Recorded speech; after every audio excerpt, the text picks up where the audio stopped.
কোটি গছপুলি ৰোপণেৰে আমি অমৃত বৃক্ষ আন্দোলন 1 তাৰিখৰ পৰা আৰম্ভ কৰিছো। এডাল গছপুলি মোৰ মাৰ নামত প্ৰধানমন্ত্ৰী নৰেন্দ্ৰ মোদী ডাঙৰীয়াৰ আহ্বানত এইবাৰ আমি অমৃত বৃক্ষ আন্দোলনৰ থিম লৈছো যে আমি এডাল গছপুলি মাৰ নামত ৰোপণ কৰিম। অমৃত বৃক্ষ আন্দোলন আৰম্ভ হৈছে। 1 তাৰিখে মোৰ মাৰ নামত মই এডাল গছপুলি ৰুলো। আপোনালোকেও মাৰ নামত গছপুলি এডাল ৰোপণ কৰক। মা আমাৰ বাবে আটাইতকৈ প্ৰেম আৰু কৰুণাৰ এক জীৱন্ত মূৰ্তি। আৰু মাৰ নামত গছপুলি এডাল ৰুই আমি বিমল আনন্দ লাভ কৰিব পাৰোঁ। অসমত এছাম সংবাদ গোষ্ঠী আছে, তেওঁলোকে বাৰে বাৰে সোধে যে আপোনালোকে যোৱাবাৰ ৰোৱা গছপুলিবিলাক মৰি গৈছে। মই এটাই কথা ক'ব খোজো যে ভাল প্ৰচেষ্টা এটা ল'লে আপোনালোকে ঋণাত্মক কথা বতৰাবোৰ কিয় কয়? গছপুলিবিলাক আমাৰ আত্মসহায়ক গোটৰ মাতৃসকলে, চাহ বাগিচাৰ শ্ৰমিকসকলে আৰু আমাৰ অংগনবাদী আশাকৰ্মী VDP সকলে বেটেলিয়নৰ কেম্পত, ষ্টুডেণ্টসকলে স্কুল আৰু কলেজত ৰোপণ কৰিছিল। গছপুলিবোৰ কিয় মৰিব? আৰু যদি সঁচাকৈয়ে মই গছপুলিডাল মৰা দেখিছো, আমি এডাল নিজেই আৰু নতুন গছপুলি ৰোপণ কৰি নিদিওঁ কিয়? সাংবাদিকৰ দায়িত্ব কেমেৰাত ফটো তুলি লৈ অহা নে কোনোবা মৰি যোৱা গছপুলি এডাল দেখিলে তাক আন এডাল জীৱন্ত গছপুলিৰে পৰিৱৰ্তন কৰা?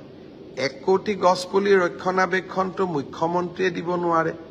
গছপুলি ৰোৱাৰ আন্দোলন মানুহৰ আন্দোলন, সমাজৰ আন্দোলন। নেতিবাচক চিন্তাই আমাৰ মন মগজুক ঋণাত্মক কৰি দিয়ে। সেইবাবে মই আহ্বান জনাওঁ, কৰবাত যদি গছপুলি এডাল মৰি যোৱা দেখিছে, আহক আমি একেলগে মিলি নতুনকৈ ৰোপণ কৰোঁ। আৰু এই বছৰ 20 আগষ্টৰ আগতে আমি নতুনকৈ 3 কোটি গছপুলি ৰোৱাৰ সংকল্পৰে আগবাঢ়িছো। এইবাৰ আমি টাৰ্গেট 3 কোটি ৰাখিছো। যে যোৱাবাৰ আমি 1 কোটি গছপুলি ৰুইছিলো, এইবাৰ আমি 3 কোটি গছপুলি ৰুম। আৰু ভৱিষ্যতৰ দিনত আমি আৰু গছপুলি বেছিকৈ ৰূপায়ণৰ বাবে আমি চেষ্টা কৰিম। আমাৰ টোটেল টাৰ্গেটটো হ'ল যে 10 কোটি গছপুলি আমি 3 বা 4 বছৰৰ ভিতৰত আমি ৰোপণ কৰিব লাগে।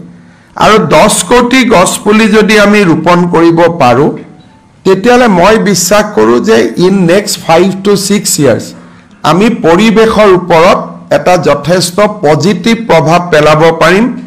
আৰু সমান্তৰালকৈ এটা গছৰ বাণিজ্যিকৰণ, কমাৰ্চিয়েলাইজেশ্যনৰ প্ৰক্ৰিয়া এটাও আৰম্ভ হ'ব। সেই দিশৰ পৰা এই বছৰ আমি 15 দিনত আমি 4 কোটি গছপুলি ৰূপায়ণৰ বাবে আমি 3 কোটি গছপুলি আৰু 1 কোটি ৰিপ্লেচমেণ্ট, যাতে গছপুলি কেইডাল যদি ঢুকায় বা মৃত্যু হয়, লগে লগে তাক যাতে আমি ৰিপ্লেচ কৰিব পাৰোঁ, তাৰ কাৰণে আমি 4 কোটি গছপুলি আমি তৈয়াৰী কৰি ৰাখিম। 3 কোটি গছপুলি আমি ৰোপণ কৰিম। আজি যিটো পৰ্টেল আছে, এই পৰ্টেলটো আমাৰ কাৰণে কিয় ইম্পৰ্টেণ্ট? যে পৰ্টেলত যিসকলে গছপুলি ৰুব, তেওঁলোকে নিজৰ নামটো ৰেজিষ্টাৰ কৰিব।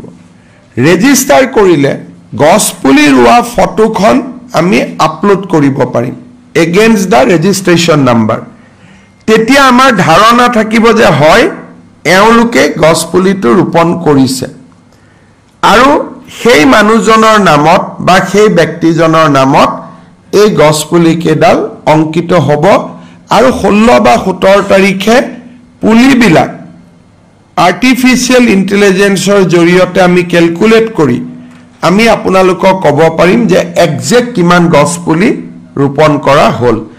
এতিয়া আমাক বহুতে প্ৰশ্ন কৰিব পাৰে যে 1 কোটি 12 লাখ কেনেকৈ হ'ল? কোনোবাই ৰিপৰ্ট দিছে নেকি? ৰিপৰ্ট নহয়, যোৱাবাৰৰ ৱেবছাইটটোত যদি আমি AI জৰিয়তে আমি কেলকুলেট কৰি দিওঁ, ফটোবিলাক কেলকুলেট কৰি দিলে আমি 1 কোটি 12 লাখত আমি উপনীত হ'ব পাৰোঁ। ৰিপৰ্ট আৰু ফটো দুইটা মেটচ কৰি যায় সেই কাৰণে আমি এই পোৰ্টেলটো আজি ইয়াতে উদ্বোধন কৰিছো আপোনালোকে জানে যে প্ৰধানমন্ত্ৰী নৰেন্দ্ৰ মোদী ডাঙৰীয়াই এটা আহ্বান জনাইছিল যে এক পেৰ মা কে নাম অৰ্থাৎ মোৰ মাৰ জন্মদিনৰ দিনা এডাল গছপুলি মই ৰূপায়ণ কৰিব পাৰো সেই গছপুলিডাল মাৰ জন্মদিনৰ দিনাও আমি কৰিব পাৰো অমৃত বৃক্ষ আন্দোলনৰ সময়তো আমি কৰিব পাৰো সেই কাৰণে যি সকল ব্যক্তিয়ে সাধাৰণতে আমি এই প্ৰগ্ৰামটো ASHA worker Anganwadi worker SHG member educational institute police department tea garden government officer এই সকলক আমি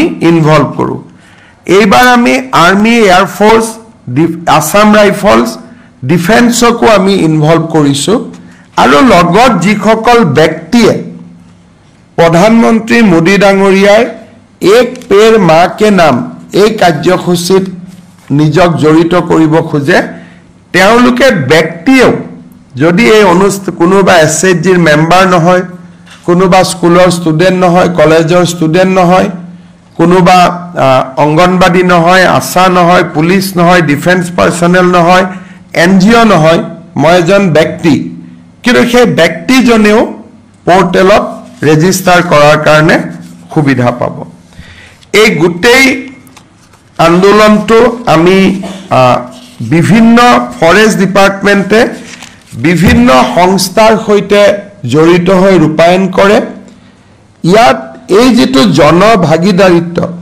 ইয়াৰ মূল কেন্দ্ৰবিন্দু হল নগৰীয় আত্মসহায়ক গোট আৰু গাঁৱৰ আত্মসহায়ক গোট এলপি আৰু ME school high school higher secondary school college university ইয়াৰ পিছত আমি সকলোকে টাৰ্গেট কৰি দিয়া আছে যে ৰুয়েল এসএইচজি মেম্বাৰ এজনে কেইটা গছপুলি ৰুব এলপিএমই প্ৰত্যেকখন স্কুলত 35 ডালকৈ গছপুলি ৰুব লাগিব হাই স্কুল হায়াৰ সেকেন্ডাৰী স্কুলত 75 ডাল কলেজত 71 ডাল ইউনিভাৰ্সিটিত 500 ডাল অঙ্গনবাদী কৰ্মী district police APBN home guard VDP air force army Assam rifles BSF CISF CRPF SSB ITBP NDRF SDRF AFPF আশা